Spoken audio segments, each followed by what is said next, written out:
আমরা বেরোলাম এক বন্ধুর বাড়িতে। গুড্ডি আমাদেরকে জন্মাষ্টমীর জন্য ইনভাইট করেছে।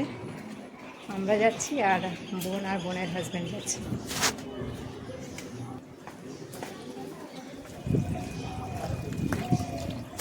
আমরা সামনে থেকে এখানে টোটো ধরবো, টোটো ধরে দক্ষিণেশ্বর, দক্ষিণেশ্বর থেকে মেট্রো। অনেক দিন পর আমরা এক পুরনো ফ্রেন্ডের বাড়িতে যাচ্ছি। সে তার বাড়িতে অনেকবার আগেও ডেকেছিল, কিন্তু আমাদের সময় আর সুযোগ কোনোটাই হয়ে ওঠেনি। আসলে আমরা সবাই আমাদের কাজে এতটাই ব্যস্ত হয়ে পড়ি যে আনন্দ করতেই ভুলে যাই। আজকে যখন সেই সুযোগটা পেয়েছি, তাই কোনোভাবেই আর হাতছাড়া করতে চাই না। আমরা চলেও এলাম বন্ধুর বাড়িতে। সেখানে আমরা দারুণ এনজয় করছি, আর সাথে চলছে আমাদের চায়ের টাইম।